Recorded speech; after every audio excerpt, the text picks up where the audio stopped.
Hi everyone, welcome to the Academy of Enlightenment. I'm Chef d'Equipe J.P. Michaels, here at the Academy, where the faithfully fashionable come to learn that without faith in yourself, you don't have a chance to heaven. And without style, you don't have a chance in hell. I have a lesson today, and today's lesson is entitled, O Colonel, My Colonel. I'm just going to get my prompter here started. O Colonel, My Colonel is a reference to O Captain, My Captain, a very famous poem by American writer Walt Whitman, written to mourn the loss of the 16th President of the United States, Abraham Lincoln, who, incidentally, is purported to have been gay.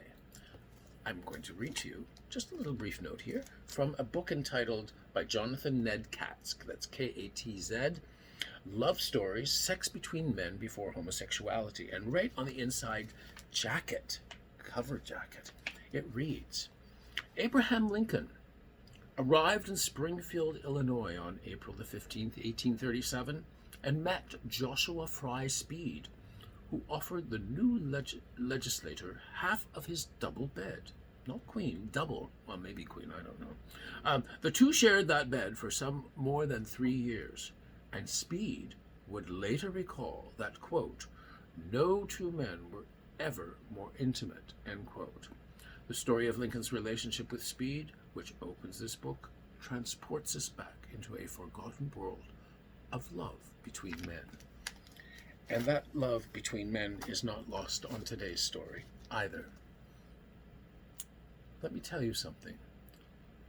A very curious experience. For 2.5 months, I was a U.S. Army bitch, which is quite something when you consider I don't have a submissive bone in my body, sexual or otherwise.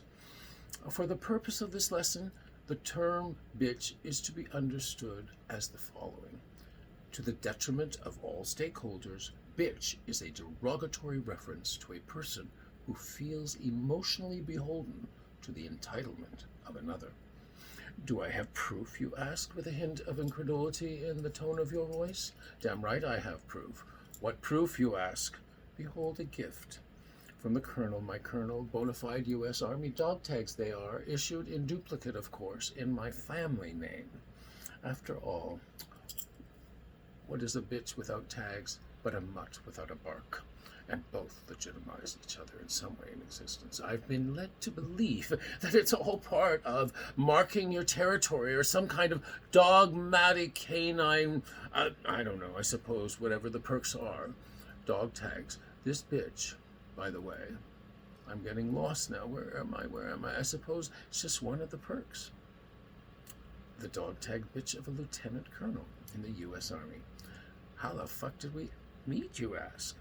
Well, once again, with palatable incredulity noted in the tone of your voice, I could not help but notice this handsome, very virile figure of a man the moment he walked into the room I had just rented at the local bathhouse, my usual room 100 to be exact, and more specific without being specific, identifiably specific, that is, because the U.S. intelligence strongly believes in the discretion being the better part of valor. Let's just say, without really saying anything, of course, O Colonel, My Colonel was part of the security intelligence entourage for the sitting U.S. president while here for the G20 summit in Toronto, Canada, commencing on June the 26th, 2010. How the hell that happened? And the rest, they say, is history. Holy moly. Well, at least 2.5 months of history until I had to bid him sadly adieu in public, and this is a public service announcement. Always say goodbye to a paramour in public. I came to care for a very damaged man as a result of him being captured and tortured in Iraq. Enough said. And I would not change a moment of this life-affirming experience of having met a remarkably brave man who sadly was tragically broken. For the world's experience opens up someone else's experience to my life.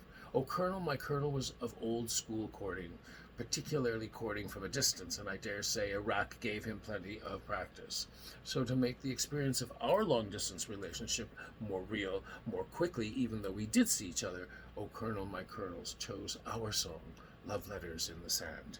It is a song about daring to dream even though those dreams are only written in the sand.